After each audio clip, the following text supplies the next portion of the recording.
Sometimes a father's love drives him to make choices that change everything. When Stig looked at his young son, he saw a boy who deserved better than a life spent wandering from village to village with nothing to call home. The old longhouse was falling apart, rotted beams, a leaking roof, and walls the villagers swore were cursed. They laughed when Stig paid his last coin for the ruin. But he wasn't buying just a house. He was buying his son a future. When they stepped inside, young Haki found a hidden door beneath the broken floorboards. What lay below would change their lives forever. Ancient treasures that belonged to kings. Now word was spreading, and dangerous men were coming. The question wasn't whether they could keep the treasure. It was whether they could survive what came next.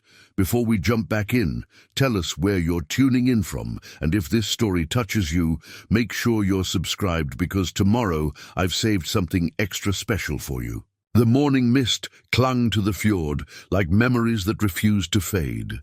Stig Ironhand stood in the doorway of what the villagers called a fool's purchase, watching his 8-year-old son explore their new home with the boundless curiosity that had kept them both sane through 3 years of wandering. The boy's mother would have loved this place, even in its current state of decay. Haki moved through the ruins with purpose, his small hands tracing patterns in the dust-covered beams. "Father, look at these carvings," he called, his voice echoing strangely in the hollow space. "They're not like the ones in the other houses." Stig approached, his weathered fingers following the intricate designs his son had discovered. The craftsmanship was indeed different, more refined, more deliberate. These weren't the crude decorations of a common dwelling. Someone with considerable skill and resources had once lived here.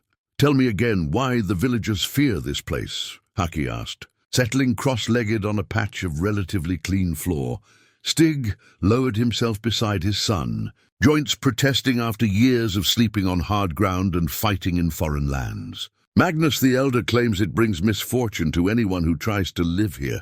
Says the last 3 families who attempted to make it home met terrible fates." "What kind of fates?" "The kind that make old men speak in whispers and cross themselves when they pass by." Stig ruffled his son's dark hair. "But old men see curses where younger eyes might see opportunity."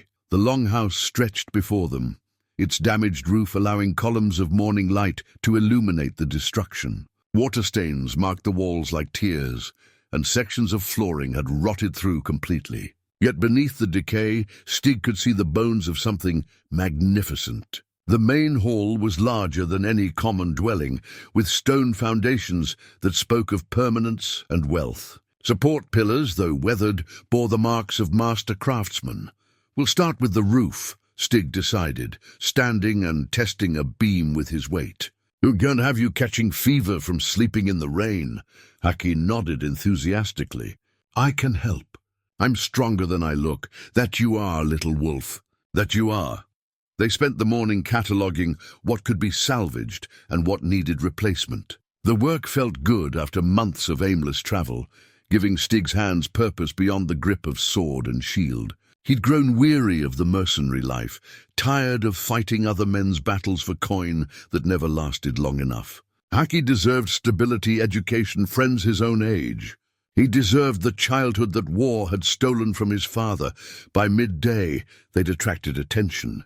Magnus the Elder arrived first, his gnarled staff tapping against the stone threshold as he refused to enter. Behind him came Eric the blacksmith, a mountain of a man with curious eyes and calloused hands that spoke of honest work. Last came Thorvald, a merchant whose fine clothes and soft features marked him as an outsider to this harsh northern community. "Still think you can make something of this place?"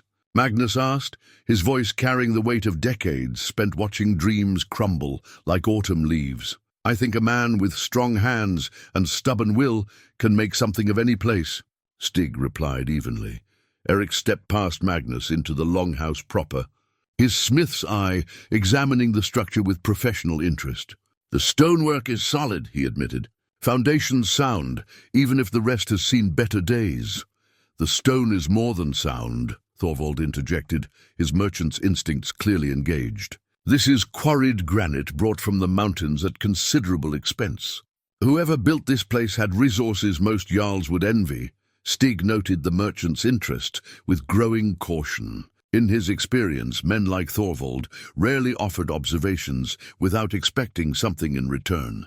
Just stones and wood now, Stig said dismissively. Nothing more than shelter for a man and his son. While the adults talked, Haki had wandered to the far end of the hall, his attention drawn to irregularities in the flooring. Several boards seemed newer than others, though still old enough to blend with the original construction. More intriguingly, the stone beneath showed signs of careful fitting, as if the wooden floor had been added later to cover something. "Father," Haki called, his voice carrying an odd note of excitement. "Come look at this." The three men approached as Haki knelt beside a section of flooring where the boards didn't quite meet properly. His small fingers had found what looked like an iron ring, tarnished with age, but still solid, embedded in one of the planks. "That's curious," Eric muttered, kneeling beside the boy. "Looks like a lifting ring, but what would need lifting in the middle of a floor?" Thorvald's eyes sharpened with unmistakable avarice. Perhaps the previous owners had storage beneath. Root cellars were common in houses of this size. Magnus backed away, his weathered face pale. "Leave it be, boy. Some things are better left undisturbed," but Haki was already working his fingers around the ring, testing its hold. The metal was solid despite its age, clearly forged by a master smith. "It's not rusted through," he reported. "I think it might still work." "Later," Stig said firmly, though his own curiosity was piqued. "After our guests have gone, and we've had time to think properly." Thorvald lingered as the others departed, his gaze returning repeatedly to the hidden ring. "If you need assistance with repairs, I know reliable craftsmen," he offered. "Men who work quickly and ask few questions." "I appreciate the offer," Stig replied carefully, "but I prefer to do things myself."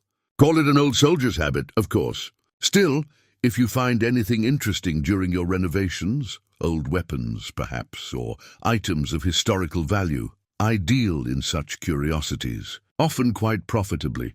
After Thorvald finally left, father and son stood alone in their new home, dust motes dancing in the afternoon light like spirits reluctant to depart. "Do you think there's really something under the floor?" Haki asked, his young voice mixing excitement with apprehension. Stig looked at his son, so much like his mother in curiosity and intelligence, so much like himself in stubborn determination. "I think, little wolf, that we're about to find out." The ancient iron ring seemed to gleam in the dying light, waiting patiently for hands brave enough to discover what secrets lay beneath. That evening, as the last traces of daylight faded beyond the fjord, Stig and Haki sat before a small fire they'd built in the Longhouse's ancient hearth. The flames cast dancing shadows across the walls, bringing the carved decorations to life in ways that daylight couldn't achieve. The iron ring lay between them, like a challenge neither could ignore. "The wood around it is different," Haki observed, running his fingers along the edges of the boards. "Softer, like it's been worked more recently than the rest." Stig nodded, his warrior's instincts alert despite the peaceful setting. Someone wanted to hide this, but they also wanted to be able to find it again. Together, they cleared away debris from the section of flooring. The boards came up more easily than expected, revealing mortise joints that had been carefully maintained over the years. Beneath lay not the expected dirt floor, but smooth stone steps descending into darkness. "Father," Haki whispered, his voice barely audible above the crackling fire. "There's light down there." Stig leaned forward, peering into the opening. His son was right. A faint bluish glow emanated from the depths below. Too steady to be reflected firelight and too cold to be flame. "Stay behind me," Stig commanded, retrieving his sword from their traveling pack. The familiar weight of the weapon brought comfort, even as questions multiplied in his mind. They descended carefully, Stig testing each stone step before trusting it with their combined weight. The walls on either side were carved from living rock, smooth and deliberate in their construction. This was no simple root cellar or storage space. This was architecture meant to endure centuries. The steps ended in a chamber that took Stig's breath away. The underground hall stretched nearly the length of the Longhouse above, its vaulted ceiling supported by pillars of black granite. Along the walls, niches held objects that gleamed in the mysterious blue light. Weapons, ceremonial vessels, and artifacts whose purposes weren't immediately clear, but it was the sword that drew their attention like a lodestone draws iron.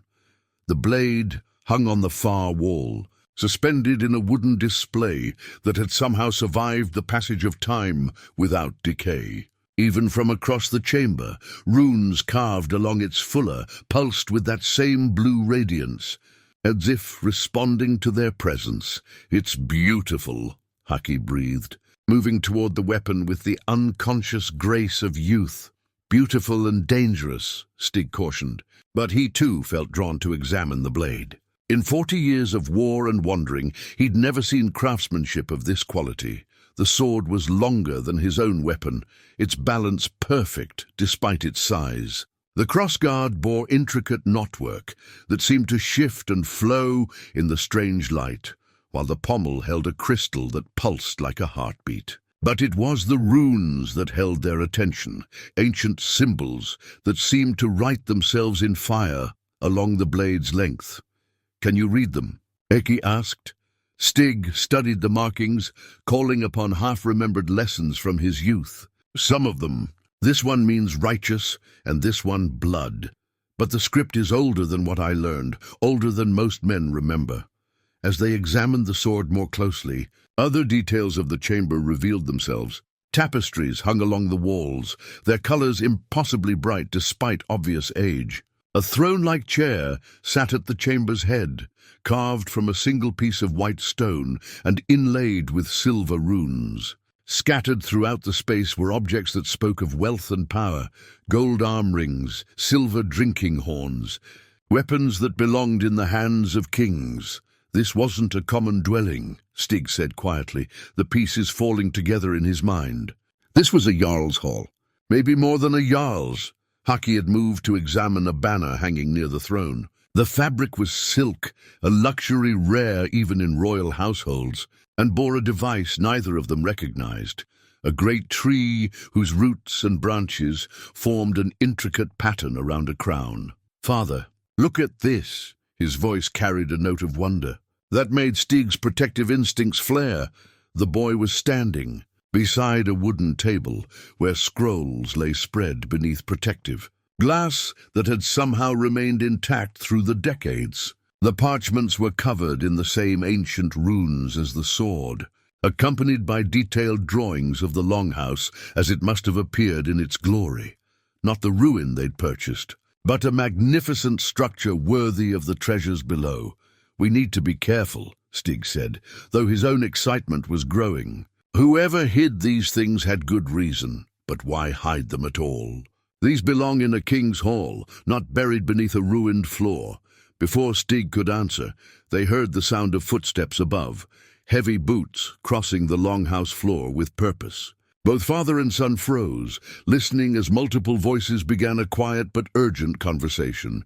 "Saw them enter hours ago, but there's been no sign of them leaving. Check the back. Maybe they slipped out to avoid questions." The old man seemed nervous about something. "And that merchant, he's been asking too many questions about this place." Stig recognized none of the voices, but their tone spoke of men comfortable with violence. He motioned for Haki to remain silent as they crept to the base of the stairs, listening intently. "Payment will be generous for information about what they found. And if they refuse to cooperate, then they'll learn what happened to the last family who tried to live here." The implication struck Stig like a physical blow. The curse that had driven families from the Longhouse wasn't supernatural at all. It was human greed, backed by human violence. Above them, the searching continued. Stig counted at least 3 distinct voices, possibly more waiting outside. His mind raced through options, calculating odds, as he'd learned to do during years of warfare. They were trapped, outnumbered, and far from help, but they weren't helpless. His hand closed around the hilt of the ancient sword, and the runes blazed brighter at his touch. The weapon felt alive in his grip, perfectly balanced despite its size and age. Whatever power had preserved this chamber and its treasures might yet preserve the lives of a father and son who'd stumbled upon secrets worth killing for. "We stay quiet until they leave," he whispered to Haki. "Then we plan." The boy nodded solemnly, his young face set with determination that reminded Stig powerfully of his wife. Above them, the search continued, but the ancient stones had kept their secrets this long. They would keep them a little longer. The intruders departed near midnight, but Stig waited another hour before allowing himself and Haki to emerge from their hidden sanctuary. The Longhouse above felt different now, no longer a simple ruin, but a fortress concealing treasures that men would kill to possess. By morning light, they worked to conceal the entrance, replacing the floorboards with careful precision. To casual observation, nothing had changed, but both father and son moved with the heightened awareness of people who understood they were being watched. "We need information," Stig decided, as they shared a simple breakfast of dried meat and hard bread. "About this place, about what we found, and about who might want it badly enough to threaten us." Their first stop was Astrid the Wise Woman, who lived in a small cottage on the village's outskirts. Unlike the other villagers, she showed no fear of approaching the Longhouse. Her weathered face creased with curiosity rather than superstition. "So you've finally opened the old door," she said without preamble, settling onto a fallen log with the ease of someone accustomed to speaking uncomfortable truths. Stig's hand moved instinctively to his sword hilt. "What door?" "The one every child in this village has dreamed of opening for 50 years. The one our grandfathers spoke of in whispers when they thought we weren't listening." Her pale eyes fixed on Haki with unsettling intensity. "The boy has the look of them, you know. The old blood shows in the bone structure, in the way he carries himself." "Whose blood?" Haki asked, his young voice steady despite the strangeness of the conversation. Astrid smiled, revealing teeth stained by years of bitter herbs and harsh winters. "The Winter King's child, the last true rulers of this land, before the usurpers took their thrones and drove their bloodline into hiding." She gestured toward the Longhouse with a gnarled hand. "That was their summer seat, back when this fjord was the heart of a kingdom that stretched to the mountains and beyond. King Olaf the Just ruled from those halls, as did his father before him and his father's father." "What happened to them?" Stig asked, though he suspected the answer would not be pleasant. "Betrayal, as always happens to good kings in evil times. Olaf's cousin, Gunnar the Red, gathered supporters with promises of easier conquests and richer plunder. One winter night, when the king's guard was reduced by war and weather, Gunnar struck." Her voice grew distant, as if she were seeing the events unfold before her eyes. "They say the screams echoed across the fjord until dawn." Haki moved closer to his father, instinctively seeking comfort. "Were they all killed?" "The king and his brothers, yes. But Gunnar was thorough.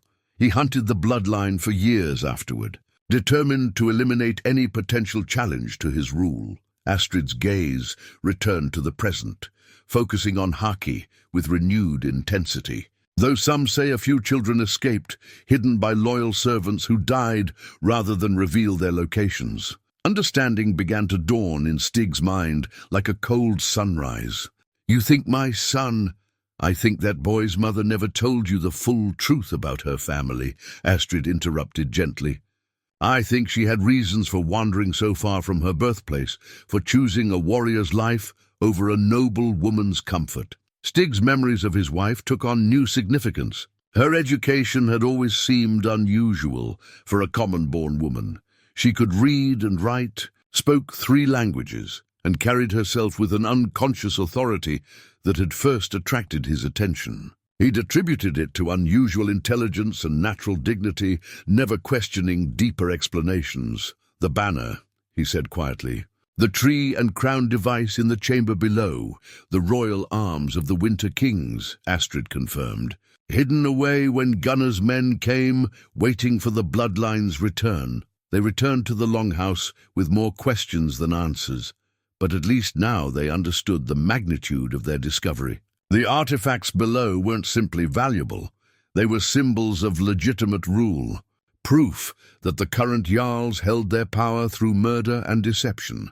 That afternoon, as they worked on roof repairs to maintain their cover, Haki made another discovery.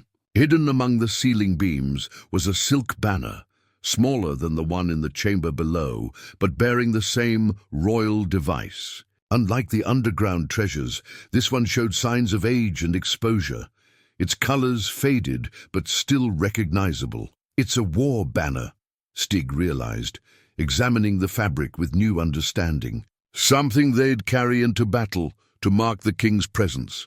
Haki held one corner of the banner, and both father and son noticed how the silk seemed to straighten and brighten at his touch. As if recognizing something in his blood. "Father, what does this mean for us?" It was the question Stig had been dreading, because he knew the answer. "It means we can't simply hide what we've found. These artifacts don't belong to us. They belong to the people who've suffered under false kings for 50 years, but using them means fighting Gunnar's descendants. Means war." Stig looked at his 8-year-old son, too young for such burdens, yet clearly chosen by fate to bear them. "Sometimes, little wolf, fighting is the only way to set things right." Their conversation was interrupted by approaching footsteps. Thorvald the merchant appeared in the Longhouse doorway, but he wasn't alone. 2 hard-faced men flanked him, their hands resting casually on weapon hilts. "Good afternoon, Stig Ironhand," Thorvald said, his previous friendliness replaced by cold calculation. "I trust your renovations are proceeding well?" "Well enough," Stig replied carefully, positioning himself between the visitors and his son. "I'm sure they are. In fact, I'm quite curious about what improvements you've made. Perhaps you'd be willing to show us around."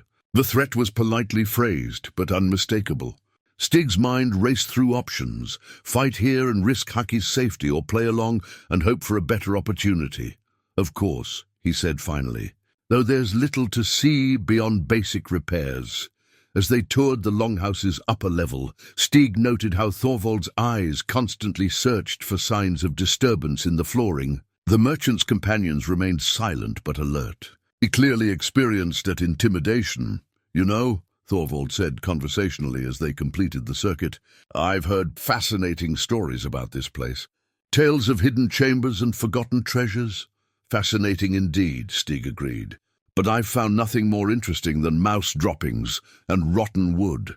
Thorvald's smile never wavered, but his eyes grew colder. "Of course. Still, if you should happen upon anything unusual during your renovations, I do hope you'll consider my earlier offer. Some discoveries are too dangerous for common folk to handle alone." The message was clear: cooperate or face consequences. After the visitors departed, Stig realized their time of peaceful discovery was ending. 3 days passed in tense normalcy. Stig continued his repairs while keeping careful watch for observers, and Haki helped with enthusiasm that masked his growing understanding of their precarious situation. In the evenings, after ensuring they were unobserved, they descended to the hidden chamber to study its contents more thoroughly. It was during one of these explorations that they found the crown. The artifact rested in an alcove behind the stone throne, wrapped in silk that had somehow resisted decay despite the passage of decades. When Haki's fingers touched the fabric, it fell away like morning mist, revealing a circlet of silver so pure it seemed to glow with inner light. "The crown of Winter Kings," Stig whispered, recognizing the device from the scrolls they'd studied. The silver was worked into intricate patterns that seemed to shift and flow in the chamber's blue radiance, while 7 runestones were set around its circumference, each one larger than a man's thumb. Haki reached toward the crown with the same unconscious certainty he'd shown with the other artifacts, but Stig caught his wrist gently. "Careful, little wolf. Some things once touched cannot be unchanged, but it's meant for me, isn't it? I can feel it calling." The words chilled Stig even as he recognized their truth. His son's connection to these artifacts was growing stronger with each discovery, as if royal blood were awakening to its destiny. Before he could respond, they heard urgent voices from above, not the measured conversations of searchers, but the rapid exchanges of people in distress. they emerged to find Eric the blacksmith waiting with news that sent ice through Stig's veins. "Riders came through at dawn," Eric reported, his massive frame tense with worry. Armed men bearing Jarl Gunnar's banner, asking pointed questions about strangers who'd recently settled in our village. "What did you tell them?" "Nothing useful, but others weren't so careful with their words. They know about you, about the Longhouse, and about your interest in its history." Eric's weathered face was grim. Magnus tried to downplay things, but Thorvald was there, contradicting every attempt to deflect their attention. Stig felt the trap closing around them. "How long do we have?" "Hard to say. The riders continued north, but they'll be back. Gunnar's not the kind to let questions go unanswered, especially questions about this place." That afternoon, Astrid arrived with additional warnings and unexpected allies. She brought with her 2 men, whose appearance immediately marked them as different from typical villagers. One was elderly but carried himself with military bearing, while the other was younger but bore scars that spoke of recent violence. "Bjorn, Oathkeeper," the older man introduced himself with a formal bow that seemed directed more at Haki than at Stig, once sworn to King Olaf's personal guard, now keeper of memories that most prefer forgotten. His companion remained silent but watchful, his hand never straying far from his sword hilt. When word began spreading about a boy with the royal look examining artifacts of the Winter Kings, those of us who remember our true loyalties took notice, Bjorn continued. "We've waited 50 years for this day." Stig's soldiers' instincts rebelled against involving his son in larger conflicts.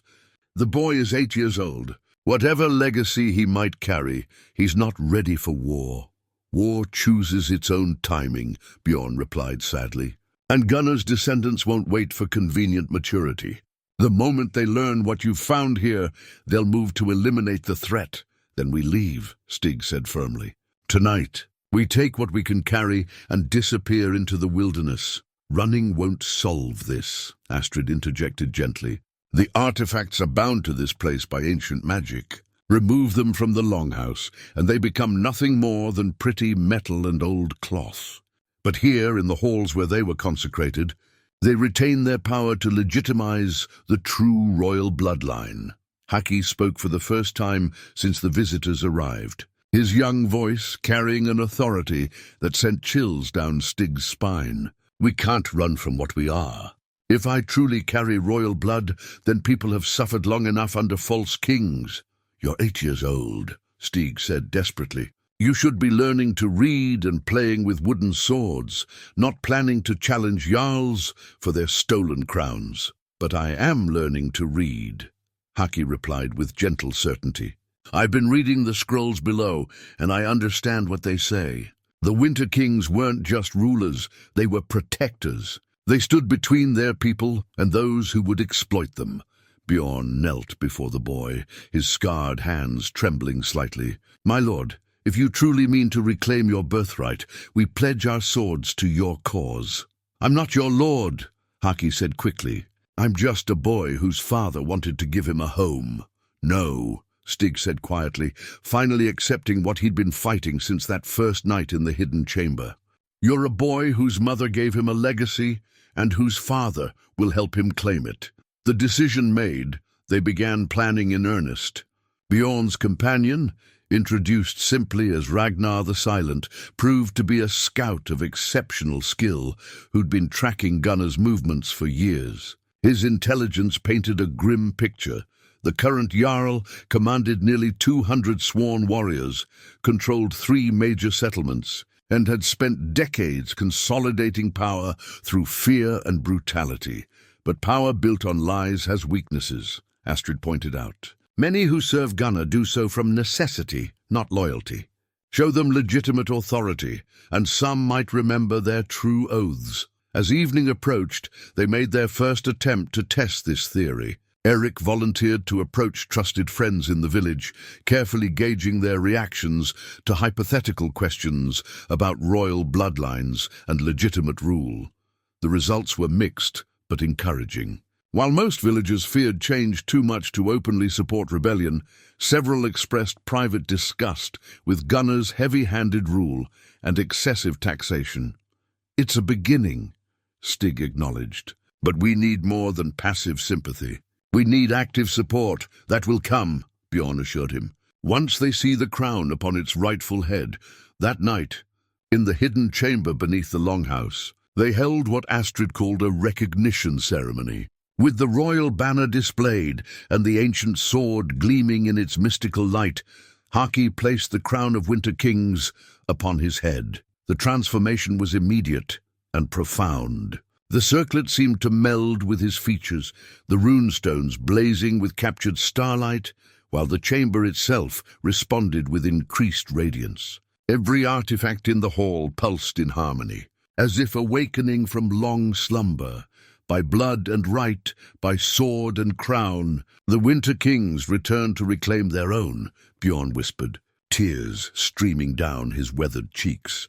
But even as they celebrated this moment of recognition, urgent sounds from above reminded them that their enemies were closing in. The time for hiding was nearly over. Dawn brought riders, not the scouts of previous days, but a full war party bearing Jarl Gunnar's crimson banner. Stig counted 30 mounted warriors as they approached the village, their weapons gleaming in the morning light like harbingers of inevitable violence.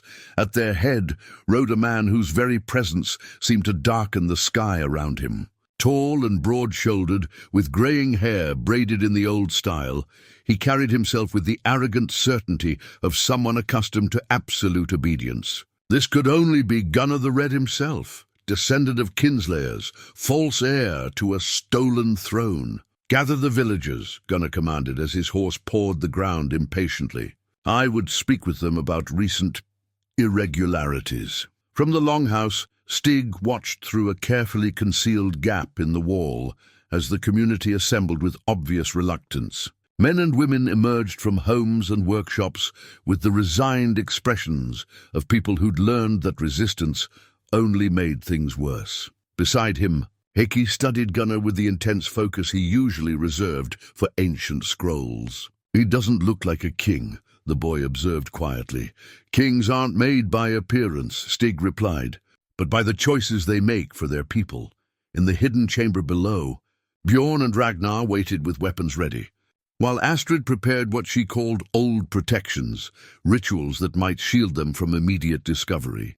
The elderly wise woman had proven surprisingly knowledgeable about defensive magic, her herbs and chanted words creating an aura of concealment around the Longhouse. Gunnar's voice carried clearly across the village square as he began his interrogation. "I'm told strangers have taken residence in the cursed Longhouse. I'm told they've been asking questions about its history, disturbing things better left buried."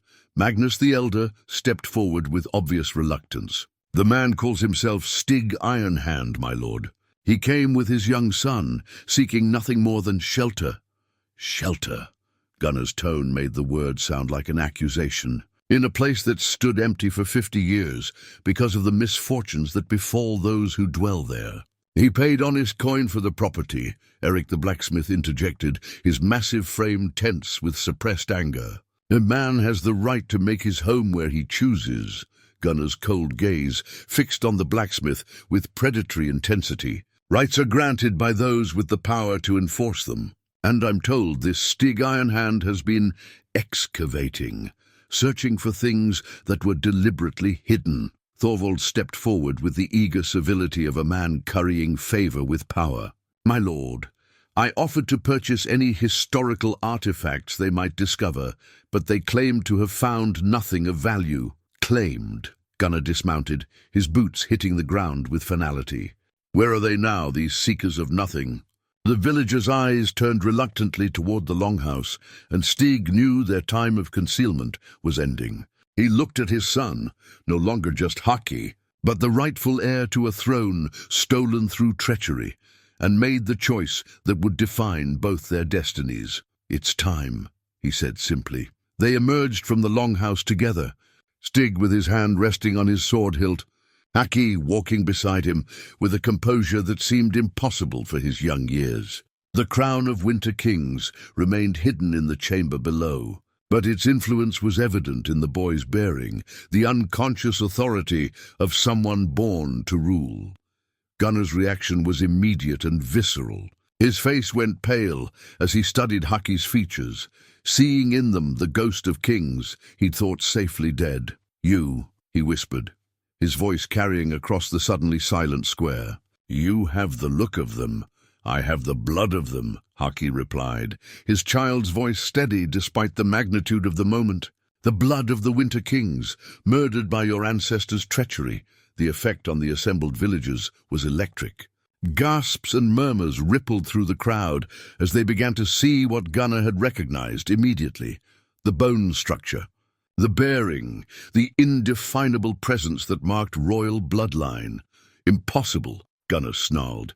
But his hand moved to his sword hilt with the reflexive fear of someone whose power rested on a lie. The Winter King's line was extinguished. "I made certain of it." "You made certain of nothing except your own damnation."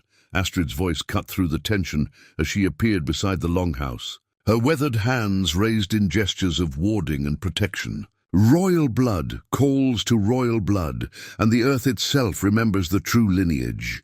More figures emerged from concealment around the village, Bjorn and Ragnar, but also others Stig hadn't expected. Men and women he'd assumed were ordinary villagers now revealed themselves as hidden supporters of the old bloodline, their weapons appearing as if summoned from thin air. "This is treason," Gunnar declared, his voice rising to carry across the fjord. "I am the lawful Jarl of these lands, confirmed by conquest and years of rule." "Conquest built on murder is not law," Haki replied, and as he spoke, something extraordinary happened. From the Longhouse behind him came a sound like distant thunder, as if the ancient stones themselves were awakening to acknowledge their rightful king. The hidden chamber's blue radiance began to seep through cracks in the Longhouse walls, growing brighter as Haki's voice grew stronger. The artifacts below were responding to his presence, to the proximity of the royal blood for which they'd waited 50 years. "I am Haki, son of Stig, grandson of Ragnhild, who carried the blood of King Olaf the Just. I stand upon the foundations of my ancestors' hall, and I call upon all who remember justice to witness the return of the Winter Kings." The oath stone, hidden far below in the chamber, suddenly blazed with light, visible even through layers of stone and wood. Its radiance shot skyward like a pillar of silver fire, marking the Longhouse as unmistakably as any banner. Gunnar's warriors shifted uneasily, their horses shying away from the supernatural display. Several of the younger men actually dismounted and backed away, their faces pale with recognition of forces beyond mortal comprehension. "Sorcery," Gunnar spat, but his voice carried less conviction than fear. "Truth," Astrid corrected. "The Oathstone acknowledges its rightful king, as do all who carry honor in their hearts." Around the village square, a transformation began. Some of Gunnar's own men, those who'd served out of necessity rather than conviction, began to look uncertain. A few even took steps away from their Jarl, their hands dropping from their weapons. But Gunnar himself remained defiant, his face twisted with 50 years of buried guilt and fear. "I will not yield what my family has held for 3 generations. Not to a child, not to sorcery, not to the ghost of dead kings." "Then you will fall as your ancestor fell," Haki replied with chilling certainty. "By the sword, in dishonor, remembered only for the evil you've done." The confrontation hung balanced on a knife's edge, 30 armed warriors facing a handful of defenders and a boy with impossible claims. But the Oathstone's radiance continued to grow, and with it the certainty that destiny itself had chosen sides in this ancient conflict. The standoff stretched through the morning like a bowstring drawn to its breaking point. Gunnar's warriors remained mounted but uncertain, their earlier confidence shaken by the supernatural display and their leader's obvious fear. The villagers watched with growing amazement as more supporters revealed themselves, people they'd known for years, suddenly stepping forward to declare ancient loyalties they'd kept hidden. It was Eric the blacksmith who broke the tension. with words that would echo through the fjords for generations. "I remember the old oaths," he declared, his massive frame straightening with renewed purpose. "My father served in King Olaf's guard, and before he died, he made me swear to recognize the true bloodline if it ever returned." He knelt before Haki with the dignity of a man choosing honor over safety. "I pledge my hammer to the Winter King." One by one, others followed Eric's lead. Magnus the Elder, despite his advanced years, lowered himself carefully to one knee. "These old bones have waited long enough for justice," he said simply. Even some of Gunnar's warriors began to show signs of wavering. Stig's experienced eye counted at least 8, who'd subtly positioned themselves apart from their fellows, their faces troubled by growing recognition of what they were witnessing. But Gunnar himself remained defiant, his rage growing with each defection. "Fools and children," he snarled. "You follow pretty lights and ancient stories, while I offer the reality of power. Your power is built on lies," a new voice declared from the Longhouse entrance. Stig turned to see Ragnar the Silent emerge, carrying something that made his blood run cold: the Shield of Ancestors, an artifact they hadn't yet fully explored. The shield was magnificent, its surface inscribed with runes that seemed to move and shift in the growing supernatural radiance. More importantly, it was responding to Haki's presence just as the other artifacts had, its protective enchantments awakening after decades of dormancy. Ragnar, still maintaining his characteristic silence, handed the shield to Haki with ceremonial precision. The moment the boy's fingers touched its grip, the artifact blazed with silver light that formed a protective barrier around the gathered supporters. "The Shield of Ancestors," Astrid whispered in wonder. "Legend says it could turn aside any weapon raised against the rightful king." Gunnar's face twisted with frustrated fury. "Enough of this mummery. If you won't yield to reason, you'll yield to steel." He raised his sword, signaling his warriors to prepare for attack. But as they moved to comply, something unprecedented happened. The shield's protective radiance expanded outward, washing over friend and foe alike. Where it touched Gunnar's men, those with even a trace of royal blood oath, descendants of warriors who'd once served the Winter Kings, found themselves unable to draw. Their weapons against Haki, nearly half of Gunnar's force suddenly discovered their swords frozen in their scabbards, their hands trembling with the conflict between present orders and ancient loyalties written into their very blood. "What sorcery is this?" one warrior cried, staring at his unresponsive weapon in horror. "Not sorcery," Bjorn answered grimly. "Justice. The shield recognizes those bound by ancestral oaths, even when they've forgotten them themselves." The affected warriors looked at each other with dawning understanding. Their grandfathers had served the Winter Kings, had sworn binding oaths that passed through bloodlines like inherited debts. Now, faced with the true heir, those ancient promises demanded acknowledgement. Gunnar found himself with barely 15 loyal warriors, facing a growing crowd of supporters armed not just with weapons, but with righteous purpose. His advantage had evaporated like morning mist, leaving him exposed and desperate.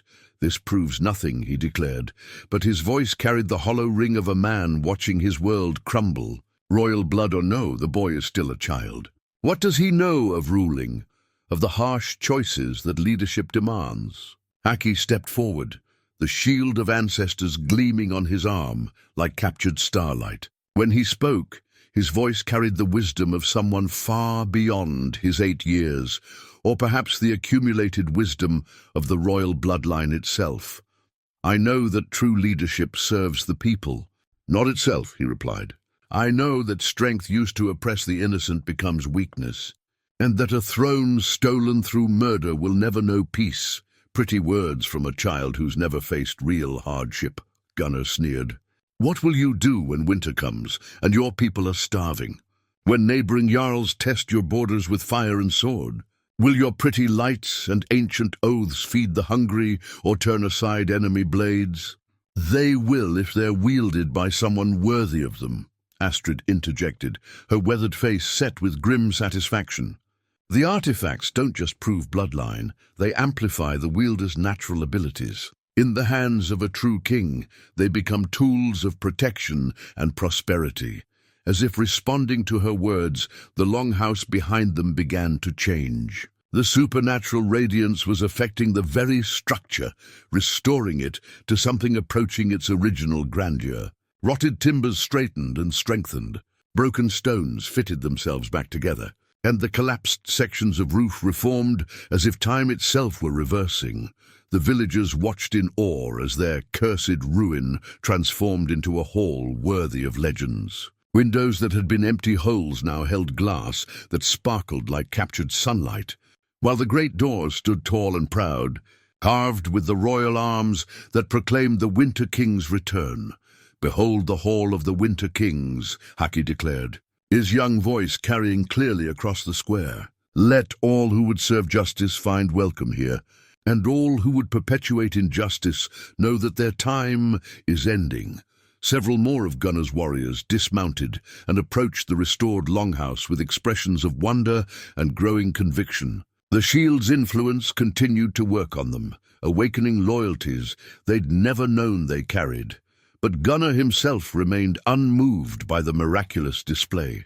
If anything, the evidence of supernatural support only deepened his rage and desperation. "You think ancient magic makes you invincible?" he snarled, drawing a blade that gleamed with its own malevolent radiance. "I carry weapons of my own, forged in the fires of conquest, tempered with the blood of those who oppose me." His sword did indeed radiate power, but it was a cold, hungry energy that seemed to devour light rather than create it. This was a weapon crafted for domination, not protection, the perfect tool for a dynasty built on murder and oppression. The two forces faced each other across the village square, the true king with his shield of protection, and growing army of converted supporters, against the false Jarl with his sword of conquest and dwindling band of hardened killers. "Last chance, boy," Gunner called out. "Yield now, and I'll grant you exile instead of death. Continue this charade, and I'll scatter your bones across the fjord as a warning to anyone else who questions my authority." Haki's response was to raise the shield of ancestors higher, its protective radiance growing so intense that even the midday sun seemed dim by comparison. "I am the rightful heir to the throne of the Winter Kings," he declared with absolute certainty. "I will not yield, I will not flee, and I will not allow your family's crimes to continue for another generation." The final confrontation was inevitable now. But as Stig looked at his son, transformed by destiny from a curious boy into a figure of legend, he felt pride mixing with protective fear. The artifacts might make Haki powerful, but he was still only 8 years old, facing a seasoned warrior with 50 years of violence behind him. The battle for the kingdom was about to begin. The confrontation might have erupted into violence immediately, but Haki raised his hand in a gesture that somehow commanded attention from both sides. "Before blood is spilled," he said with startling authority, "let truth be revealed." He turned toward the restored longhouse and called out in words that seemed to echo from the very stones. "Let the memory crystal bear witness to what was hidden in darkness." From within the hall came a response, not the blue radiance they'd grown accustomed to, but a warm, golden light that pulsed like a great heartbeat.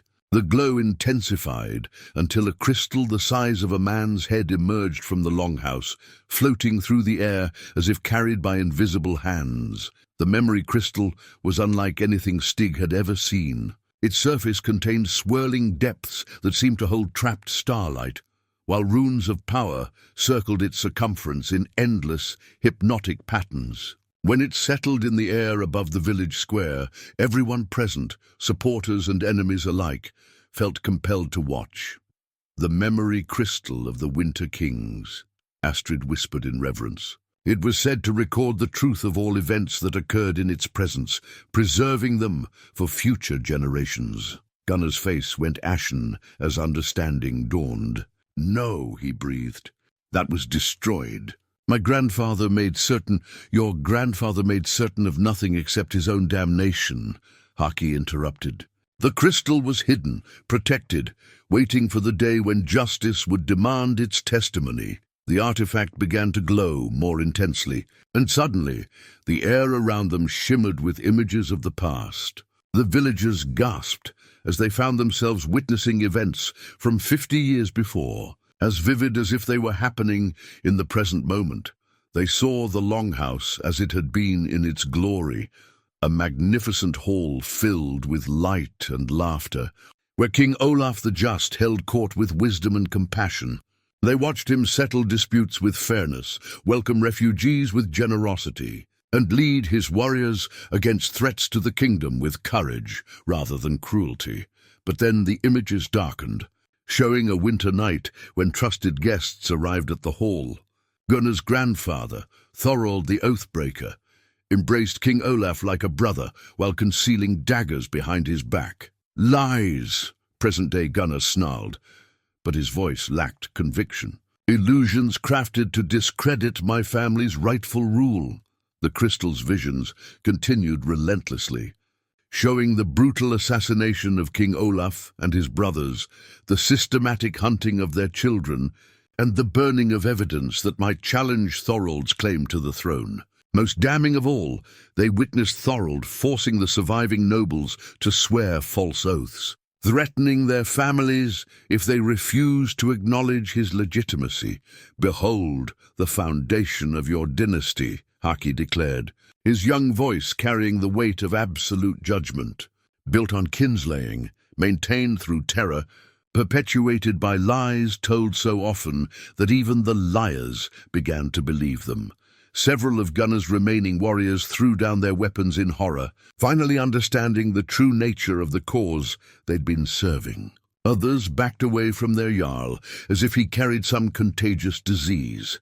But the memory crystal wasn't finished. Its visions shifted to show the escape of King Olaf's youngest daughter, Ragnhild, spirited away by loyal servants who died to protect her. They watched her grow to womanhood in exile, always moving, always hiding, until she met and married a young warrior named Stig Ironhand. "My wife," Stig whispered, tears streaming down his weathered cheeks as he finally understood the woman he'd loved and lost.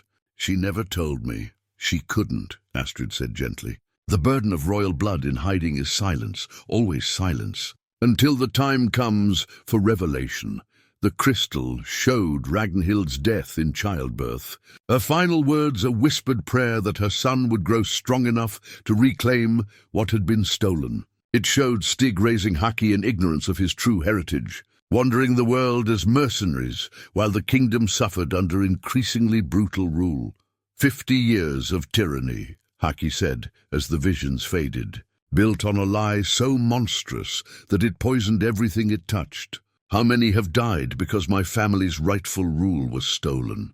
How many have suffered under laws written by murderers? Gunnar stood alone now, abandoned by all but his most hardened supporters, men whose loyalty was based on shared guilt rather than honor.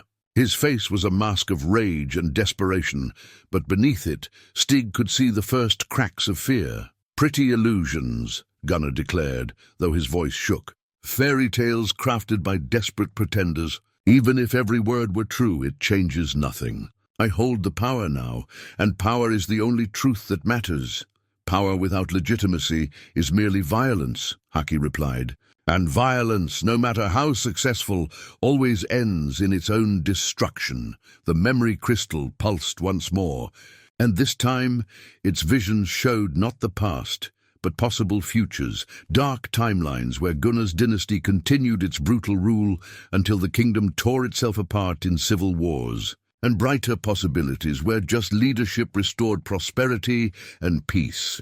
"Choose," Haki commanded, his child's voice somehow carrying the authority of ancient kings. "Acknowledge the truth and accept exile, or continue the lie and face the consequences of 50 years of injustice." For a moment it seemed Gunnar might yield. His remaining supporters were clearly wavering, their faces painted with horror at what the crystal had revealed. The moral weight of the evidence was crushing, undeniable even to those who'd built their lives on the lie. But then Gunnar's expression hardened with the desperate fury of a cornered animal. I will not yield to sorcery and children's stories, he snarled, raising his sword of conquest. If the old bloodline wants its throne back, it can take it from my dead hands. He turned to his remaining warriors with wild eyes. Kill them all, the boy, his father, anyone who stands with them. I'll not see 3 generations of my family's rule ended by parlor tricks and ancient lights. The memory crystal's golden radiance began to fade as the moment of truth passed into the realm of action. The time for revelation was over. Now came the test of strength, courage, and will that would determine the kingdom's future. Stig drew his sword and stepped protectively in front of his son, while around the square, supporters of both sides prepared for the battle that would finally resolve 50 years of stolen rule. The war for the Winter Throne was about to begin. As the memory crystal's revelations faded into grim certainty, both sides prepared for the battle that would reshape the kingdom. Gunnar still commanded a corps of hardened warriors, 12, men whose loyalty was bound by shared complicity in his family's crimes, while Haki's supporters had grown to include most of the village and several converted soldiers. But numbers alone wouldn't determine the outcome. Gunnar's remaining men were seasoned killers, veterans of countless raids and conquests. Against them stood farmers, craftsmen, and a handful of aging warriors whose best years lay decades behind them. "We need the war horn," Bjorn declared urgently, his scarred face grim with tactical assessment. "Without reinforcements, we're outnumbered by professional soldiers." Haki nodded and turned back toward the restored Longhouse. "The war horn of kings lies in the deepest chamber. If sounded by the rightful heir, it will carry across the entire kingdom, calling all who remember their oaths to come to their king's aid." They had perhaps an hour before Gunnar's forces organized for a proper assault. The false Jarl was clearly planning to strike hard and fast, hoping to end the rebellion before word of the memory crystal's revelations could spread beyond the village. As Haki descended to the hidden chamber, Stig coordinated defensive preparations with military precision. The restored Longhouse provided a strong defensive position, but they needed to hold long enough for potential reinforcements to arrive. "Eric, can your forge produce weapons quickly?" Stig asked. "Aye, simple spearheads and arrow points." "Nothing fancy, but serviceable," the blacksmith replied, already gathering materials. "Do it. Agnes, send runners to every settlement within a day's ride. Tell them what the memory crystal revealed and that the true king has returned." The elderly leader nodded grimly. "Some will come. Others will wait to see which way the wind blows. That's all we can ask." While the adults organized their defense, Haki moved through the underground chamber with purpose. The artifacts were responding to his presence more strongly than ever, their combined radiance creating a symphony of light that seemed to sing with ancient power. The war horn of kings hung on the wall opposite the throne, crafted from the tusk of some legendary beast and bound with silver rings inscribed with runes of calling. When Haki lifted it from its resting place, the horn felt warm to his touch, as if awakening from long slumber. But as he raised it to his lips, a troubling thought occurred to him. Who would answer the horn's call? How many remembered the old oaths? How many would risk everything for a boy they'd never met, based on legends they might not believe? Above, the sounds of preparation continued as villagers transformed their community into a fortress. Furniture was dragged into place to create barricades, while every available weapon was distributed among the defenders.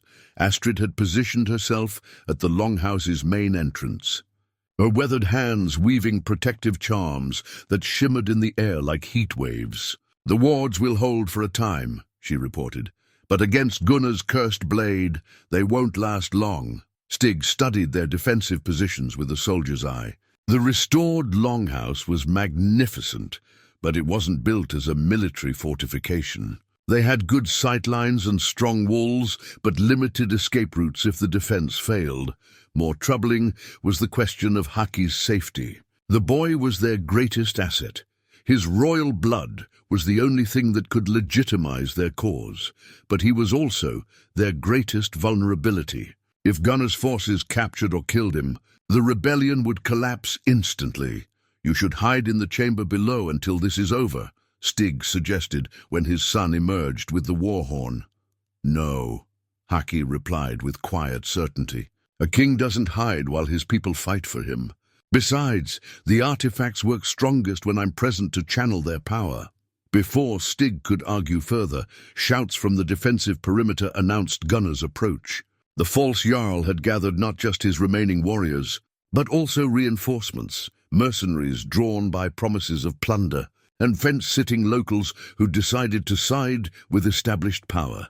40 men, Ragnar reported from his scouting position. Well-armed and organized. They're moving to surround the Longhouse. The time for preparation was ending. Haki raised the war horn of kings to his lips and blew a long, resonant note that seemed to shake the very foundations of the earth. The sound rolled across the fjord like thunder, echoing from the mountains beyond, and carrying with it the unmistakable authority of rightful kingship. The horn's call was answered immediately by the artifacts in the chamber below.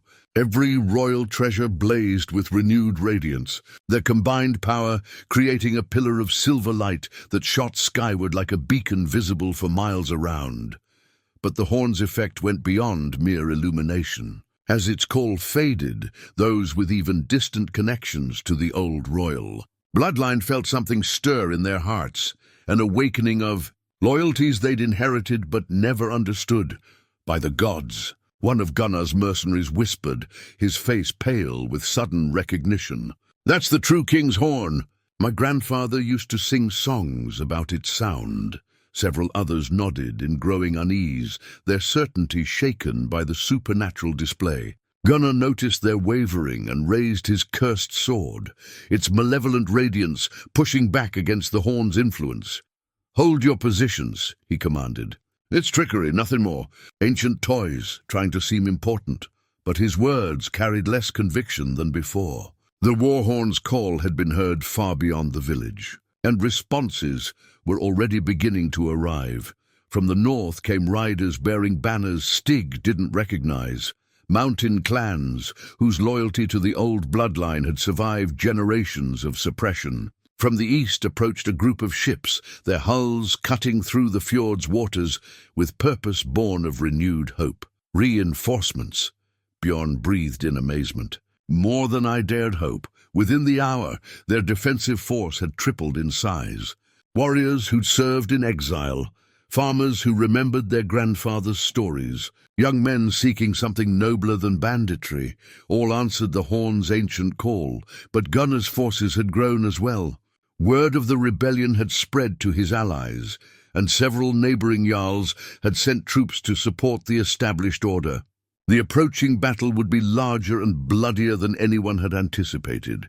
As the sun reached its zenith, two armies faced each other across the village square, one fighting for justice and legitimacy, the other for power and the status quo. At their center stood an 8-year-old boy whose destiny would reshape the kingdom, and a false king whose dynasty was built on 50 years of lies. The final battle for the throne of the Winter Kings was about to begin. The battle erupted with the fury of 50 years' worth of suppressed injustice. Gunnar's forces struck first, their professional discipline evident as they advanced in organized formation toward the Longhouse. Against them, Haki's supporters fought with the desperate courage of people defending not just their lives, but their hope for a better future.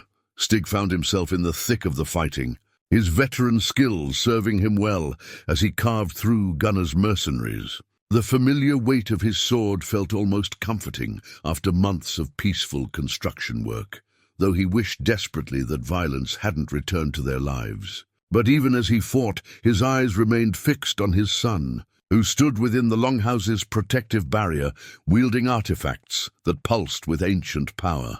The shield of ancestors blazed in Haki's grip, its protective radiance turning aside arrows and deflecting sword strikes aimed at the loyal defenders. The boy held the artifact with both hands, his small frame trembling under the strain of channeling such immense magical forces. Sweat beaded on his forehead as he fought to maintain control over powers meant for fully grown kings. his young face set with determination that reminded Stig painfully of his late wife. "Hold the line!" Stig shouted as one of Gunnar's warriors broke through their defenses. The man's double-headed axe swept toward a fallen villager, old Henrik, who'd helped them repair their roof in those first innocent days. But Haki raised the shield higher, and a barrier of silver light intercepted the blow with a sound like ringing crystal that echoed across the battlefield. The effect on the attacker was immediate and devastating. The shield's protective magic didn't just deflect physical attacks, it reflected the moral weight of the aggressor's actions back upon them. The warrior staggered back, his weathered face suddenly twisted with anguish as he experienced the full emotional impact of every innocent life he'd taken in service to false kings. "What is this sorcery?"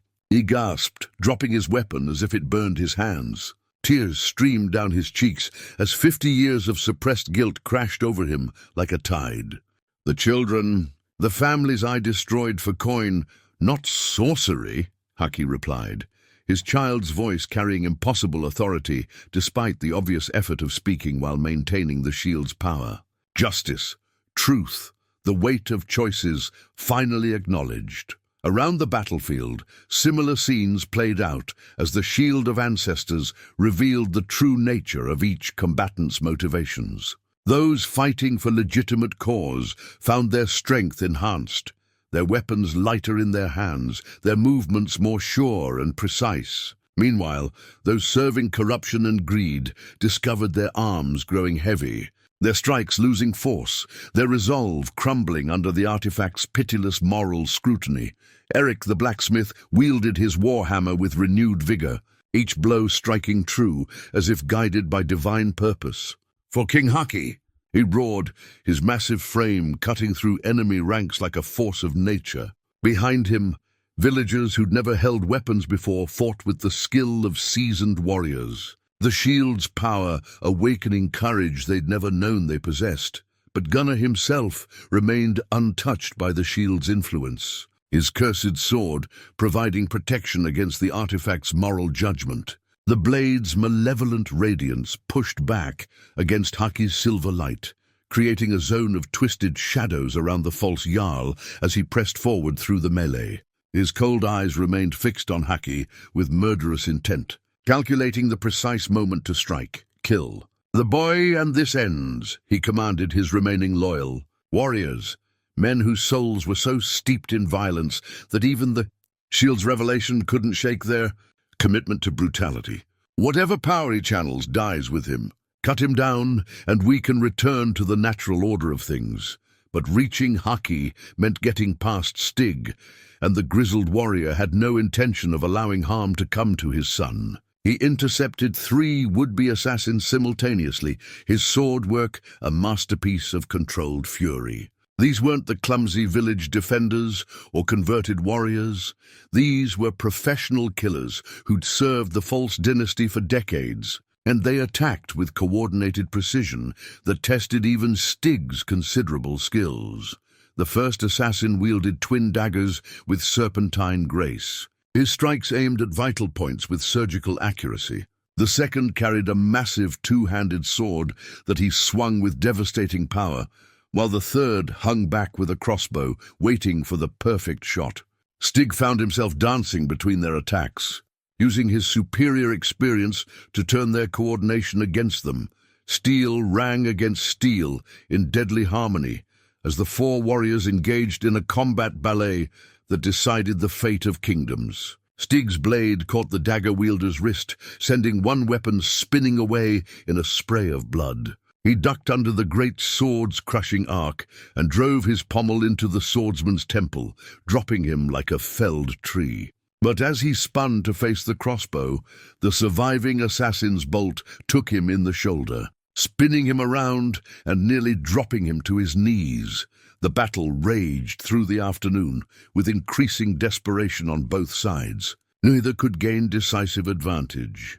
Gunnar's forces retained superior training and equipment, but Haki's supporters fought with the fury of long-suppressed righteousness. More importantly, the artifacts continued to influence the conflict, weakening those who served injustice while strengthening those who fought for legitimate rule. As the sun began its descent toward the western mountains, reinforcements continued arriving in response to the Warhorn's call. Mountain clans descended from hidden valleys, their ancient loyalty awakened by the true king's summons.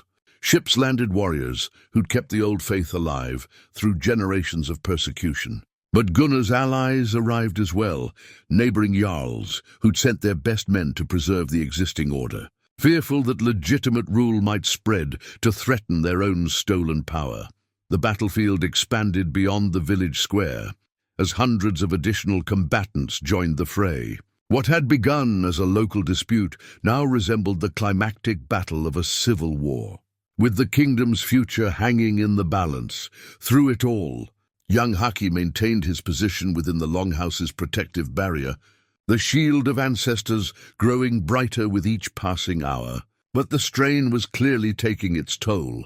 The boy's face had gone pale, and tremors ran through his small frame as he struggled to channel power beyond mortal endurance. The turning point came when Haki, exhausted from channeling the shield's power for hours without respite, stumbled and nearly fell. His grip on the artifact loosened for just a moment, and in that instant of vulnerability, one of Gunnar's most skilled assassins broke through the defensive line like a striking viper. The man's blade was aimed with lethal precision at the boy's heart, its point gleaming with poison that would ensure death even from a minor wound. Time seemed to slow as Stig saw the attack developing, his warrior's instincts calculating distances and trajectories with desperate precision. There was only one choice, the choice every father prays he'll never have to make. Stig threw himself between the attacker and his son, taking the sword thrust meant for Haki. The poison steel punched through his mailshirt and into his chest with a wet, final sound that seemed to echo across the suddenly silent battlefield. His sacrifice bought precious seconds for the boy to recover, but at a cost that made victory feel hollow, even as it became inevitable. "Father!" Haki's cry of anguish echoed across the battlefield, and with it came a surge of power unlike anything they'd yet witnessed. The boy's grief transformed into something elemental and terrible, his royal blood responding to the mortal threat to his protector with the full fury of awakened destiny. The Longhouse blazed with radiance as every artifact within responded to the boy's emotional torment. But this time, the power didn't stop at the building's walls. It reached down into the earth itself, to the deepest foundation of the ancient hall, where the most sacred of treasures had waited through 50 years of false rule. From those depths came a sound like the world's heartbeat, a rhythmic pulsing that seemed to emanate from the very bones of the earth. The ground around the Longhouse began to crack and shift, not with destructive force, but with the purposeful movement of something vast awakening from long slumber. The final artifact revealed itself with earth-shaking majesty. The throne stone, the original seat of royal power, rose through the Longhouse floor like a mountain emerging from the sea, carved from a single piece of white marble that seemed to glow with inner light. Its surface was inscribed with runes of dominion that blazed with silver fire. The throne commanded the attention of every person on the battlefield. Friend and foe alike found themselves unable to look away from its magnificent presence. "The high seat of the Winter Kings," Astrid whispered in awe, her weathered face transformed by religious fervor. "The source from which all royal authority flows." Legend said it was destroyed, but it was only hidden, waiting for the rightful heir's return. The throne's emergence caused a momentary cessation of hostilities as both armies stared in, wonder at the artifact that had legitimized kings for countless generations. Even Gunnar's hardened mercenaries felt the pull of ancient authority, their weapons lowering unconsciously as they gazed upon the seat of true power.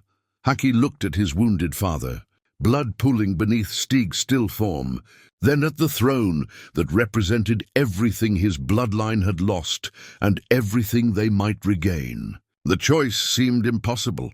He was 8 years old, And the man who'd raised him, protected him, and loved him unconditionally was dying at his feet. But as he knelt beside Stig, pressing his small hands against the terrible wound, the wounded warrior's eyes fluttered open with desperate urgency. His hand closed over his son's wrist with surprising strength, fueled by a father's determination to see his child's destiny fulfilled. "The throne," Stig gasped, blood flecking his lips as he fought to speak clearly. Each word cost him tremendous effort, but his message was too important to leave unsaid. "Take your place, little wolf. Show them what a true king looks like. Show them the justice your mother died believing in." Tears streaming down his young face, Haki rose and approached the throne stone with steps that seemed to cover vast distances. The marble seat seemed to call to him, its runes pulsing in rhythm with his heartbeat. Recognizing the blood of its rightful occupant after decades of abandonment, the moment he settled onto the ancient seat, transformation swept across the battlefield like a wave of silver flame. The throne amplified his royal authority beyond anything they'd previously experienced, reaching out across the kingdom to touch every soul who carried even the faintest connection to the old bloodline. The effect was immediate and overwhelming. Every person within miles who bore traces of connection to the old royal house, through service, ancestry, or sworn oaths long forgotten, felt the pull of absolute loyalty. This wasn't the fearful obedience demanded by tyrants or the conditional allegiance offered to successful conquerors. This was the willing, joyful service that subjects offer to a ruler they recognize as truly legitimate. Gunnar's army began to dissolve before their eyes, like morning mist touched by sunlight. Warriors who'd served his family for generations suddenly found themselves unable to raise weapons against the true king. Some threw down their arms immediately, falling to their knees with expressions of shocked recognition. Others backed away with dawning horror as they understood what they'd been fighting for, not order or stability, but the continuation of a lie that had poisoned the kingdom for 50 years. "I remember," one grizzled veteran whispered, his scarred face wet with tears. "My grandfather told me stories of the true kings before the Oathbreakers took their throne. I thought they were just tales to comfort children, but I remember." Others echoed similar realizations as ancestral memories awakened under the throne's influence. The very stones seemed to sing with vindication as truth finally triumphed over carefully maintained deceptions. "Impossible," Gunnar snarled, but his voice carried the hollow desperation of a man watching his world collapse around him. His cursed sword flickered with uncertain radiance as it struggled against the throne's overwhelming authority. "I am the rightful Jarl. 3 generations of my family have ruled these lands. We brought order from chaos, strength from weakness. 3 generations of murderers and thieves," Haki replied, his child's voice carrying the accumulated authority of every winter king who'd ever sat upon the marble seat. The throne's power flowed through him like liquid starlight, transforming the frightened boy into a figure of terrible and beautiful judgment. "Your family's rule ends today, as it should have ended 50 years ago."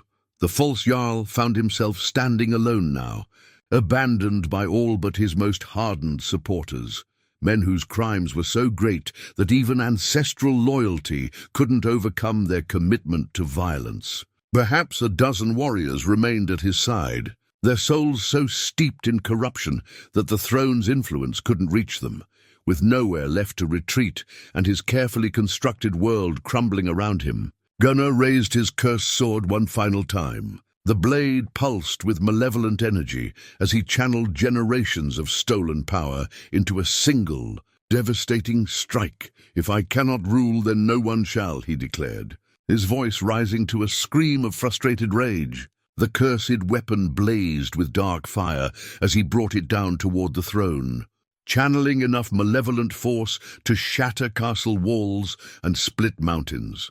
But the throne stone's authority was absolute, backed by the combined power of every royal artifact in the Longhouse. As Gunnar's blow fell, the ancient seat blazed with unified purpose, its marble surface becoming a mirror that reflected the attacker's own corruption back upon him with compound interest, the cursed sword, met an immovable barrier of righteous authority and shattered like glass against stone.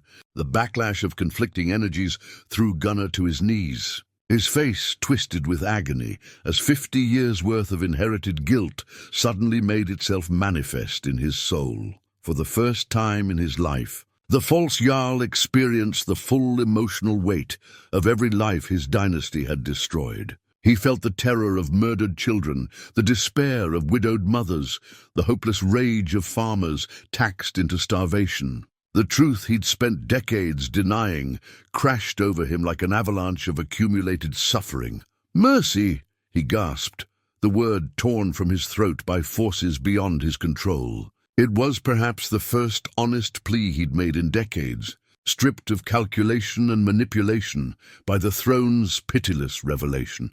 Haki looked down at the man who'd terrorized the kingdom in his family's name, then at his father lying wounded but alive beside the throne. Justice demanded one response: execution for crimes too numerous to catalogue.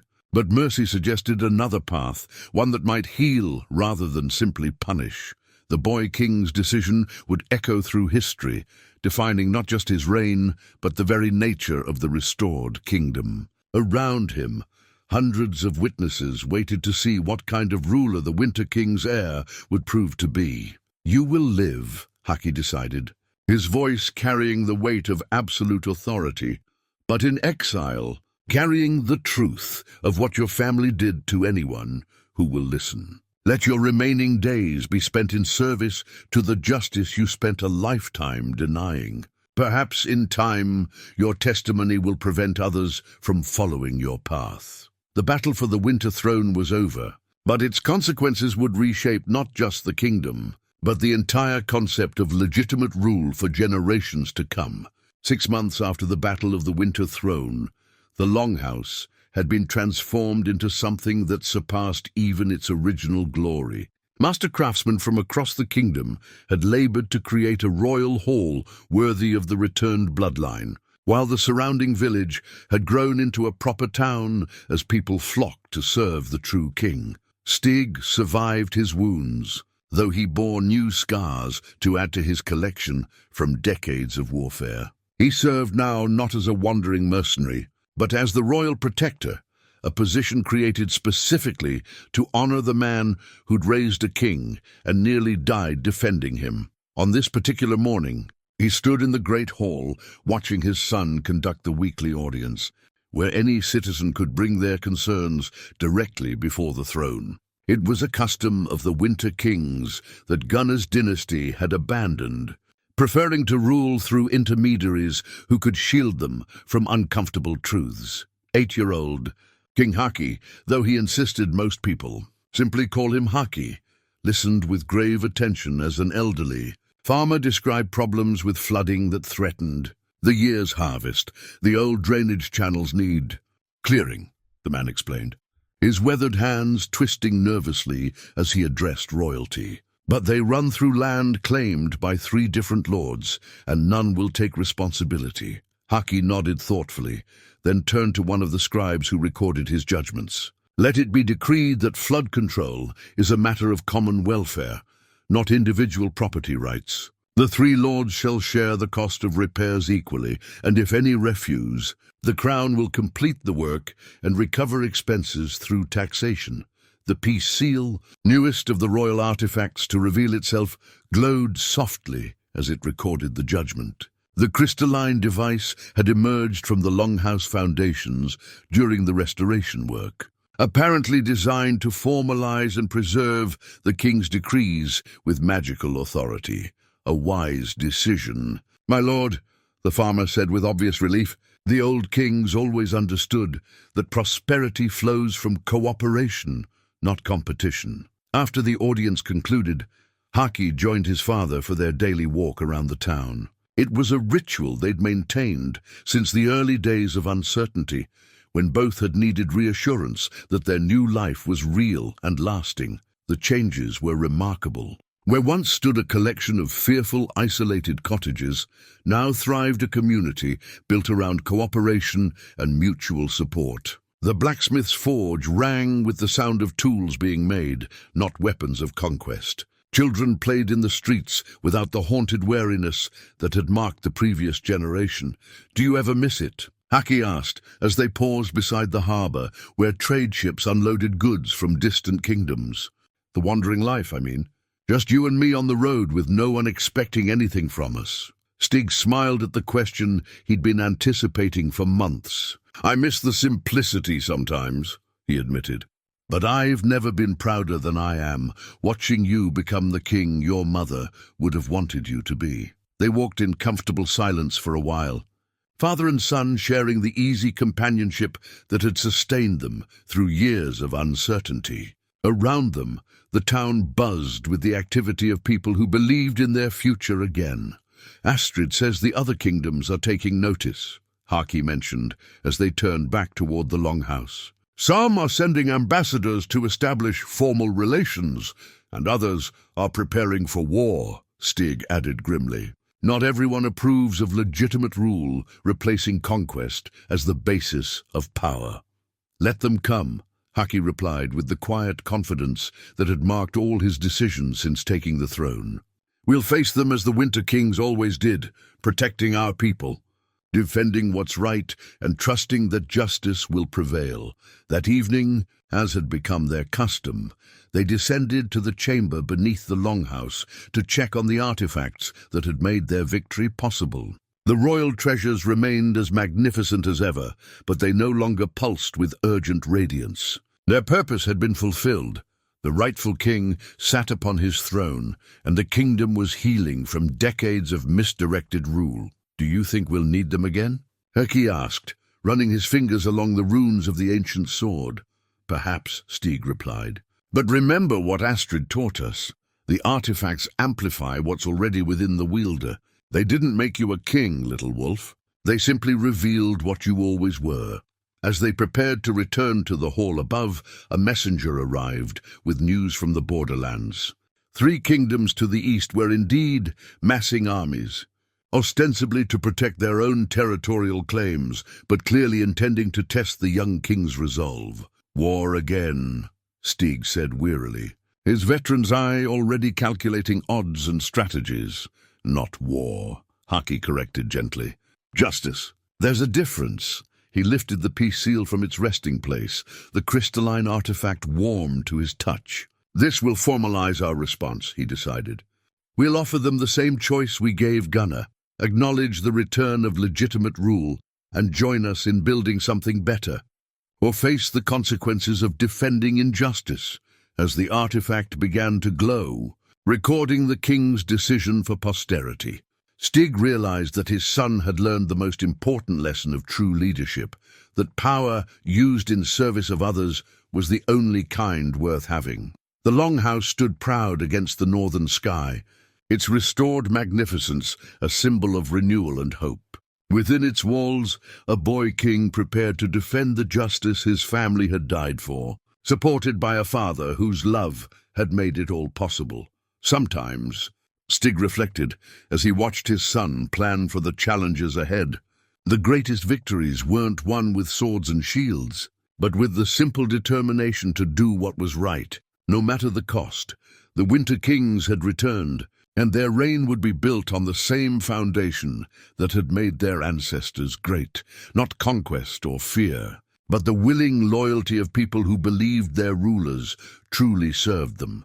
And in the royal chamber beneath the Longhouse, 11 artifacts glowed softly in harmony, their ancient purpose fulfilled, but their power ready to serve whenever justice called. Upon them again, the story that had begun with a father's desperate love for his son had transformed into something far greater, the restoration of a kingdom, the triumph of truth over lies, and the proof that even the humblest beginnings could reshape the world when guided by courage and righteousness. In years to come, bards would sing of the day when King Haki the Just reclaimed his throne.